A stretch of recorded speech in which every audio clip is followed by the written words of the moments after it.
Hello అండి. ఈ కథ అందరూ తప్పకుండా వినాల్సిన కథ. సో ఇంకా లేట్ చేయకుండా వెన్నె కథలోకి వెళ్ళిపోదాము. తమ్ముడు ఇంకా రాలేదేంటమ్మా? మళ్ళీ అడిగింది అవంతి. వస్తాడులేవే, ఈ గంటలో 10సారి అడగడం.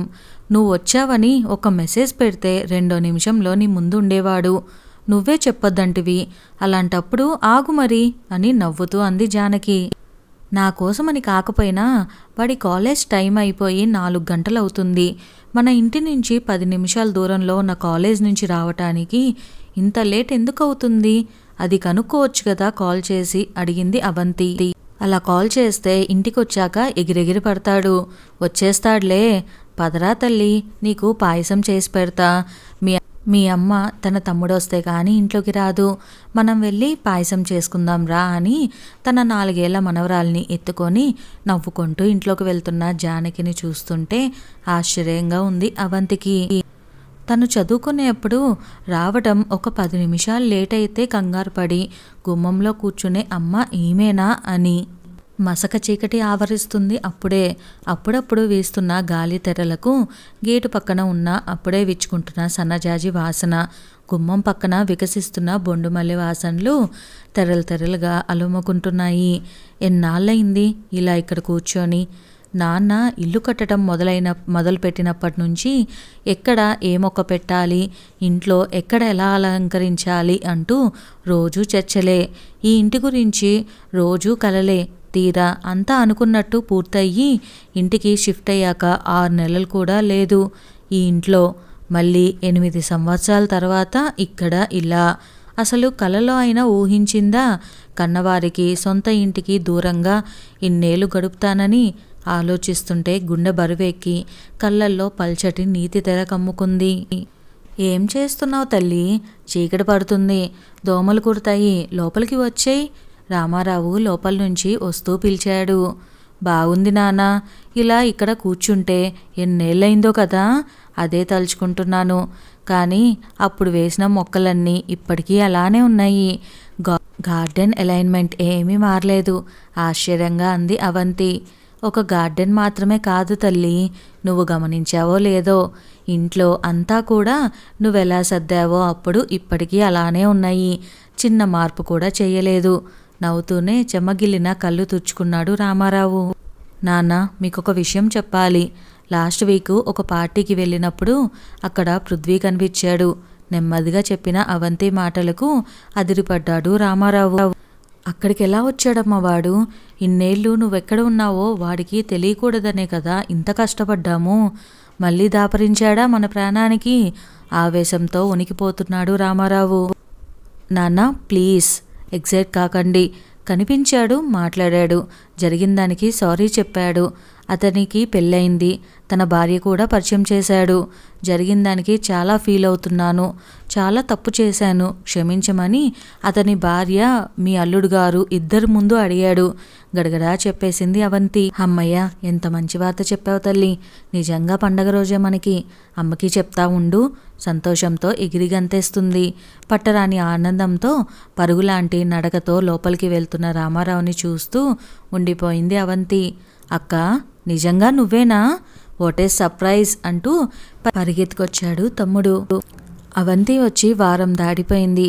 అవంతి భర్తకు ఇండియాలో, అది కూడా వాళ్ళ ఊర్లోనే పోస్టింగ్ వచ్చిందన్న వార్త రామారావు దంపతులను ఆనందోత్సాహాలతో ముంచెత్తింది. అమ్మన్కి అయితే చెప్పక్కర్లేదు. అవంతికి పెళ్ళయ్యి వెళ్ళిపోయేప్పటికీ అమ్మన్కి 9 సంవత్సరాల పిల్లవాడు. తనకన్నా దాదాపు 10 ఏళ్ళు చిన్న. అయినా తమ్ముడంటే అవంతికి ప్రాణం. అక్క ఎంత ముద్దుగా చూసుకునేదో జ్ఞాపకం ఉన్నా అమన్ ఎప్పుడు అక్కతో ఫోన్లో వీడియో కాల్స్లో మాట్లాడతాం తప్ప ఊహ బాగా తెలిసాక కలిసి ఉండటమే లేదు. 4 ఏళ్ల చిన్నారి కృతితో సహా అక్క తమకి దగ్గరలోనే ఉంటుందనే వార్తకి అమన్ కూడా సంతోషంలో ఉక్కిరిబిక్కిరయ్యాడు. కృతికి అమన్ మామతో చాలా బాగా దోస్తి కుదిరింది. అమన్ ఉన్నంతసేపు అతనితోనే లోకం తనకి. ఇంకో 1 నెల రోజుల్లో అవంతి భర్త ఇండియాకి తిరిగి వచ్చేస్తే అప్పుడు దగ్గరలో ఇల్లు వెతుక్కోవచ్చు అనుకున్నారు అంతా. అవంతి, సంధ్యవేళలో అలా వాకిట్లో ఉండకమ్మా, దోమలు వచ్చే టైం అయింది కదా. వస్తాడులే నీ తమ్ముడు, వాడేమన్నా చిన్న పిల్లాడా? రోజు అలా టెన్షన్ పడతావు. అని చిరుకోపంతో మందలించింది జానకి. నీ నుంచే వచ్చింది నాకు ఈ టెన్షను. నేను స్కూల్ నుంచో కాలేజీ నుంచో రావటం 10 నిమిషాలు ఆలస్యమైతే చాలు నువ్వు ఇలానే టెన్షన్ పడేదానివి. ఇప్పుడేదో పెద్ద కూల్ మామ్ లాగా నాతో మాట్లాడుతున్నావు అంది అవంతి తన తల్లితో. నువ్వంటే వేరు, ఆడపిల్లవు కాబట్టి. ఏం ఆడపిల్ల అయితే మన ఇంట్లో ఈ జెండర్ డిఫరెన్స్ ఎప్పటి నుంచి? కొంచెం కోపంగానే అడిగింది అవంతి. అది జెండర్ డిఫరెన్స్ కాదు తల్లి, ఆడపిల్లకు బయట ప్రపంచంలో భద్రత లేదని భయం. అందుకే బయటకు వెళ్ళిన అమ్మాయి తిరిగి వచ్చేదాకా బెంగ. నాతో ఊరికే వాదించాలని వాదిస్తున్నావు కానీ మీ ఇద్దరి మధ్య మాకే తేడా లేదని నీకు మాత్రం తెలీదా? చిన్నపుచ్చుకున్న తల్లిని చూసి అవంతికి అయ్యో అనిపించింది. అమ్మా ఊరికే అన్నా సరదాకి, అంత సీరియస్గా తీసుకోకు. కానీ అమన్ సంగతి మాత్రం నాకు కాస్త వింతగానే ఉంది. ఎక్కడ తిరుగుతున్నాడు? కాలేజ్ అయ్యి ఇంతసేపు అయినా ఈ వారంలో 3 సార్లు ఫ్రెండ్స్తో పార్టీ అని అర్ధరాత్రి వచ్చాడు. చదువు మీద ఫోకస్ పెడుతున్నాడా? బయటికి వెళ్తే ఫోన్ ఎత్తడు. ఎంతకీ గట్టిగా అడగచ్చు కదా నాన్న నువ్వు. ఇంజనీరింగ్లో చేరే వరకు ఆ రెసిడెన్షియల్లో ఉన్నాడు కదా, ఆ డిసిప్లైన్ చదువు వాటితో కాస్త విసిగిపోయాడు వాడు. ఈ ఏడాది 2 ఏళ్లే కదా ఏం ఎంజాయ్ చేసినా. తర్వాత మళ్ళీ ఉద్యోగాలు బాధ్యతలు, అందుకని కాస్త ఫ్రీగా ఫ్రెండ్స్తో ఎంజాయ్ చేస్తా అంటాడు. మన పిల్లాడి సంగతి మనకి తెలుసుగా, చదువు నిర్లక్ష్యం చేయడు. వాడి లిమిట్స్ వాడికి తెలుసు. అందుకే కొంచెం లేట్ అయినా పెద్దగా పట్టించుకోవట్లేదు. తమ్ముణ్ణి సమర్థిస్తూ చెప్పుకుపోతున్న తల్లి మాటలకు ఏమనాలో తెలియట్లేదు అవంతికి. నిన్న నైట్ వాడు పార్టీ నుంచి వచ్చినప్పుడు తాగొచ్చాడేమో వాసన అనిపించింది అని చెప్పాలనుకున్న విషయం కూడా చెప్పలేకపోయింది. అమ్మా అన్నట్టు చెప్పడం మర్చిపోయా, ఇంకెలాగో ఇక్కడే ఉంటాం కాబట్టి నేను లా ఎంట్రన్స్ రాద్దామనుకుంటున్నా. నిన్నే మీ అల్లుతో కూడా చెప్పాను, ట్రై చేయమన్నారు. అబ్బో ఎన్నెన్ని మంచి వార్తలు చెప్తున్నావమ్మా. నీ చదువు అర్ధాంతంగా ఆపామని బాధపడని క్షణం లేదనుకో. మీ నాన్న నేను నువ్వు ఎంతవరకు చదువుకోవాలనుకుంటున్నావో అంతవరకు చదువుకో. కృతిని నేను చూసుకుంటాను. చదువుల తల్లివి, మా మాట మీద చదువు ఆపేసి పెళ్లి చేసుకున్నావు. నువ్వు ఎంత క్షోభపడుతున్నావో మాకు తెలుసు. కానీ ఏం చేస్తాం, అప్పటి పరిస్థితుల వల్ల నీకెంత ఇష్టమైన చదువుకి దూరం చేయాల్సి వచ్చింది. కళ్ళు తుచ్చుకుంది జానకి. చచ్చా అమ్మా అలా బాధపడకు. మీరేం చేసినా నా క్షేమం కోరే అని నాకు తెలీదా? అయినా అంత మంచి భర్తను వెతికి తెచ్చారు. నాకేం లోటు చెప్పు? దూరమైపోయిన మీరు, చదువు కూడా మళ్ళీ దగ్గర అవుతున్నాయి. ఇప్పుడు సంతోషించాలి కానీ జరిగినవి తలుచుకొని బాధపడతారా చెప్పు? కన్నీళ్లు తుడిచింది తల్లివి. నా ఫ్రెండ్ ఒక అమ్మాయి ఇక్కడే ఉంది. లా పూర్తయ్యి ప్రాక్టీస్ చేస్తుంది. రేపు ఒకసారి వాళ్ళ ఇంటికి వెళ్ళొస్తా. ఎలా ప్రిపేర్ అవ్వాలో ఎంట్రన్స్కి తెలుసుకోవటానికి. తలూపింది అవంతి మాటలకు జానకి.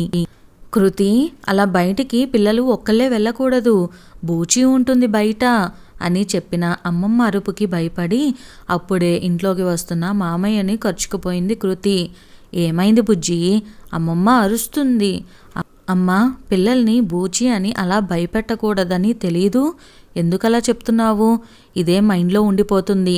పెద్దయ్యాక కూడా తల్లిని కోపడ్డాడు అమన్. వాళ్ళమ్మ ఫ్రెండ్ని కలవటానికి వెళ్ళింది. ఇదేమో వీధి తలుపు తీసుంటే చాలు ఒక్కటే బయటికి వెళ్ళిపోతుందిరా, అందుకే కాస్త భయపెట్టాను. అర్థమయ్యేటట్టు చెప్పాలి కానీ అలా బూచి అని భయపెడతావా? అక్క చూడు అమ్మ బుజ్జిపాపని ఎలా భయపెడుతుందో. అప్పుడే లోపలికి వచ్చి అంతా చూస్తున్న అవంతికి ఫిర్యాదు చేశాడు అమ్మ. పెట్టని భయం, ఆడపిల్ల కదా, ఎలానూ భయపడుతూ బతకాల్సిందే. ఇప్పటి నుంచే అలవాటు చేసుకొని. అవంతి మాటలు విని అందరూ ఆశ్చర్యంగా చూశారు. ఏమైంది తల్లి? ఏమిటా మాటలు? నీ మొహం ఏమిటి అలా వాడిపోయింది? ఒక్కదానివే బయటికి వెళ్ళాం, నిజం చెప్పు. మళ్ళీ ఏమన్నా? మాటలు మింగేశాడు రామారావు. తల్లిదండ్రులు మొహాల్లో ఆందోళన అర్థం కావట్లేదు అమ్మన్కి. మీరనుకున్నదే జరిగింది నాన్న. ఎంత వదిలించుకుందామనుకున్నా ఆ గతం వదలట్లేదు. మళ్ళీ మళ్ళీ ముందుకు వస్తూనే ఉంది. నేను ఇక ఇక్కడ ఉండలేను. ఇప్పుడే వెళ్ళిపోతాం నేను కృతి. మళ్ళీ కనిపించాడా ఆ త్రాష్ట్రుడు? మారిపోయాడన్నావు. ఇంకేం పర్లేదని ధైర్యంగా ఉన్న టైంలో ఇదేమిటండి అని జానకి బోరుమంది. అమ్మా ఏమైంది? ఏం మాట్లాడుతున్నారు మీరంతా? ఎవరు కనిపించింది? అక్క నువ్వన్నా చెప్పు ఏం జరిగింది అని అమ్మన్కి టెన్షన్ వచ్చేస్తుంది. నీకు తెలియదు కదరా జరిగిన విషయం. అవును, అప్పటికి నువ్వు చిన్నపిల్లవాడివి, పైగా హాస్టల్లో ఉండేవాడివి. అప్పట్లో తెలీదు, కానీ పెద్దయ్యాక నీకెప్పుడూ డౌట్ రాలేదా? అక్క ఎందుకు చదువు సడన్గా మానేసి పెళ్లి చేసుకుని వెళ్ళిపోయింది అని? ఇన్నేళ్ళు ఎందుకు తిరిగి రాలేదు అని అడగలేదా ఇంట్లో?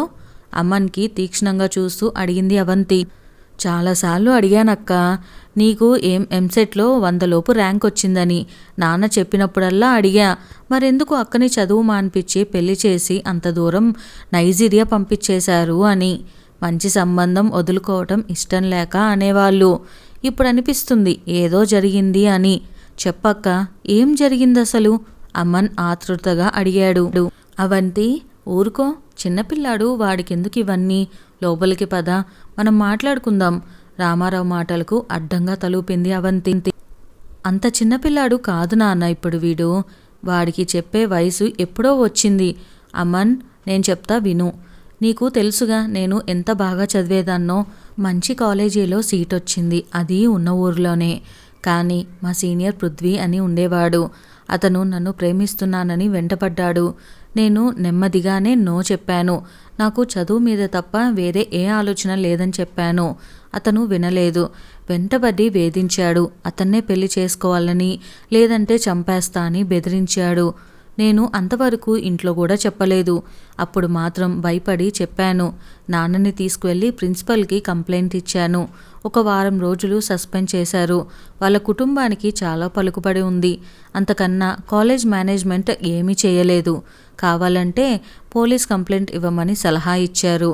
ఆ రోజు రాత్రే అతను తన ఫ్రెండ్స్ 4 తీసుకొని ఇంటి దగ్గరికి వచ్చి చాలా గొడవ చేశాడు. చేసుకుంటే అతన్నే పెళ్లి చేసుకోవాలి, లేకపోతే చంపేస్తా అని కత్తి తీసుకొచ్చి బెదిరించాడు. చెప్తూ దీర్ఘంగా శ్వాస తీసుకుంది అవంతి. ఆ గొడవకి అమ్మా నాన్న చాలా భయపడిపోయారు. నేను పోలీస్ కంప్లైంట్ ఇద్దామని ఎంతో బతిమిలాడాను, కానీ అమ్మ అస్సలు ఒప్పుకోలేదు. నేనంతా చెప్తున్నా వినకుండా రాత్రికి రాత్రే బాబాయ్ దగ్గరకు ఢిల్లీ తీసుకువెళ్ళిపోయారు. అప్పటికే పిన్ని వాళ్ళు బంధువులు మీ బావగారి సంబంధం అడిగారు నా గురించి. నేను చదువుకోవాలని ఒప్పుకోలేదు మొదట్లో, కానీ అమ్మా నాన్న ఎంత భయపడ్డారంటే 10 రోజుల్లో వాళ్ళతో మాట్లాడి పెళ్ళి కూడా ఢిల్లీలోనే చేసేసి అటునుంచి అటే నన్ను నైజీరియా పంపేశారు.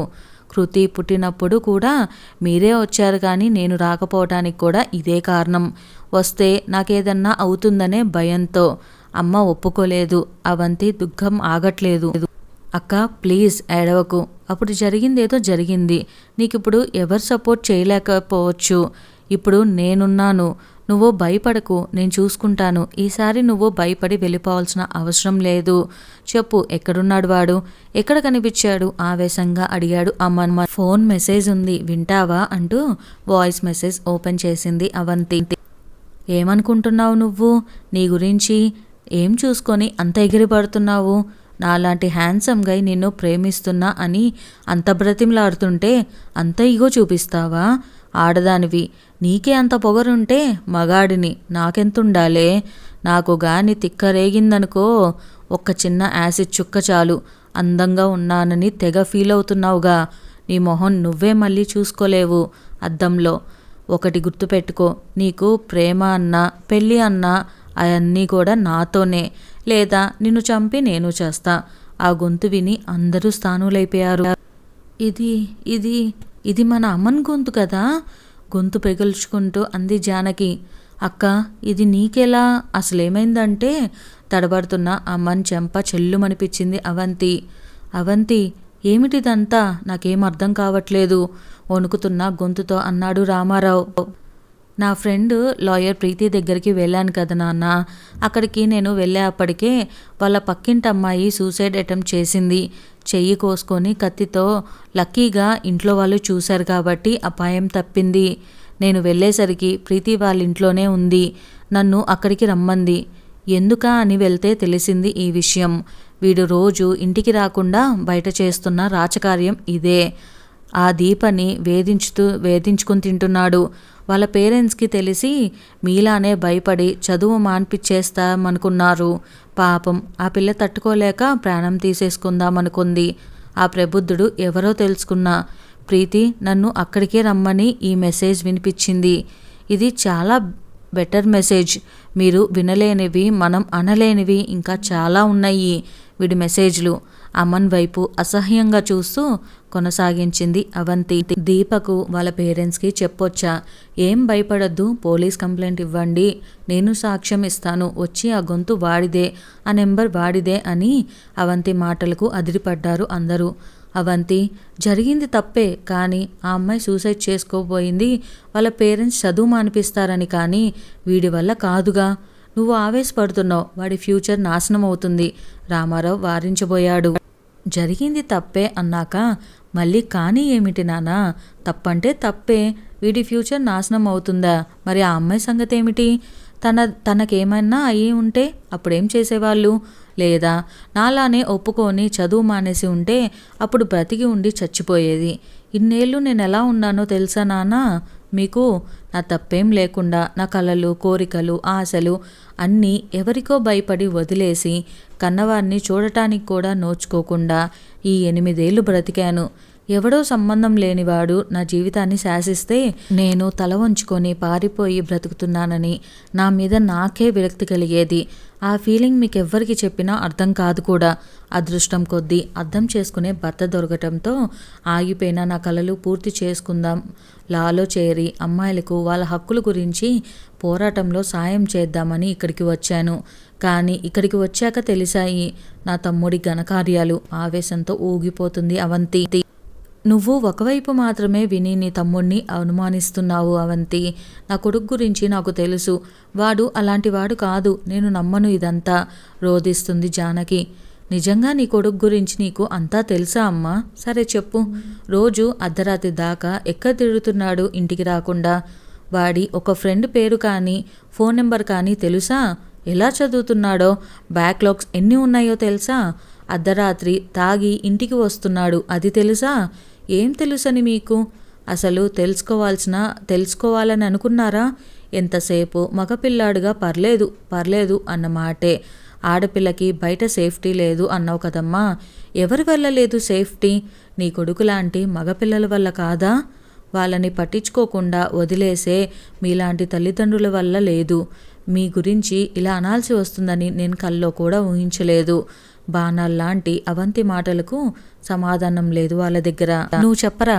ఆడదానివి నీకే అంతుంటే మగాడిని నాకెంత ఉండాలి? అదేగా నువ్వు అన్నావు.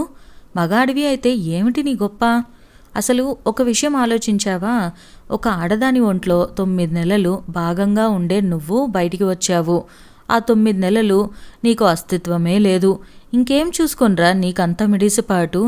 ఎప్పుడు అవంతిలో అంత కోపం చూడని అందరికీ తనని చూస్తే భయం వేసింది. తల్లి, నువ్వు సంభాళించుకో, ముందు చాలా ఉద్రేకపడుతున్నావు, కొంచెం ప్రశాంతంగా ఆలోచించు.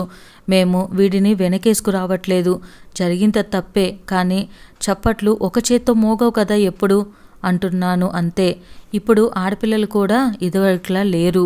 ఆ అమ్మాయి ఏం రెచ్చగొట్టిందో వీడిని? అవంతికి నచ్చ చెప్పబోయింది జానకి. తన చూపు చూసి ఆగిపోయింది. చెప్పమ్మా, ఆగిపోయావేం? అమ్మాయి రెచ్చగొట్టి ఉంటుంది, లేదా వారితో అతి చనువు ప్రవర్తించి ఉంటుంది కదూ. వాడితో మిడ్నైట్ పార్టీకి వెళ్ళి వాడికి అవకాశం ఇచ్చి ఉంటుంది. చెప్పు, ఆగావేం? కానీ ఒక్క విషయం గుర్తుపెట్టుకో, పృథ్వీ వాళ్ళ ఇంట్లో కూడా నా గురించి అప్పుడు ఇలానే అనుకొని ఉంటారు. ఒకవేళ ఆ అమ్మాయే నువ్వన్నట్టు రెచ్చగొట్టినా కూడా చంపేయాలా, లేదా ఎందుకు అలాంటి అమ్మాయితో అని వదిలేయాలా? చెప్పు నువ్వు. వాడు మగాడు కాబట్టి వాడికి ఇష్టమైతే ఆ అమ్మాయికి నచ్చే తీరాలి. తనకి వేరే ఆలోచనలు కానీ ఆశయాలు కానీ ఉండకూడదు. ఏరా, అంతేగా? అవసరమైతే చంపేస్తావు, అంతేగా? మరి అలాంటప్పుడు అమ్మాయిలు భయపడటం నేర్చుకోవాలిగా. అప్పుడు నేను భయపడ్డాను, ఇప్పుడు దీప, రేపు కృతి. దానికి కూడా రేపెవడో ఇలానే అంటాడు. మర్యాదగా మాట వినకపోతే చంపేస్తా అంటాడు. ఆ మాత్రానికి ఆడపిల్ల ఇంకెందుకు చదువులు, కోరికలు? ఒక పని చేయి, నువ్వు చంపే కృతిని కూడా. పెరిగి పెద్దయిందంటే దాని మనసు ఎలా ఉంటుందో. అప్పుడు మనసు చంపుకునే కంటే ఇప్పుడే మనిషిని చంపేద్దాం. జరిగింది తప్పే కానీ అనే అవసరమే ఉండదు ఎవరికి. పురిట్లోనే అమ్మాయిని చంపేస్తే. దుఃఖంతో గొంతు పూడుకుపోయింది అవంతికి. అవంతి, ఇంకా మాటలతో చిత్రవద చెయ్యకమ్మా. మేము ఎంత తప్పు చేశామో ఇప్పుడే కాదు, అప్పుడు కూడా అర్థమైంది. మమ్మల్ని క్షమించు తల్లి. రామారావు చిన్న పిల్లాడ్లా బోరుమన్నాడు. జానకి కొంగుతో మొహం దాచుకుంది. అక్క ప్లీజ్, సారీ అక్క, నిజంగానే నేను ఊహించలేదు. అసలు అలా తనని ఏదో చేద్దామని కూడా నేను అనుకోలేదు. బెదిరిద్దామనుకున్నా అంతే. ఇలా జరుగుతుందని అనుకోలేదు. నన్ను క్షమించక్క.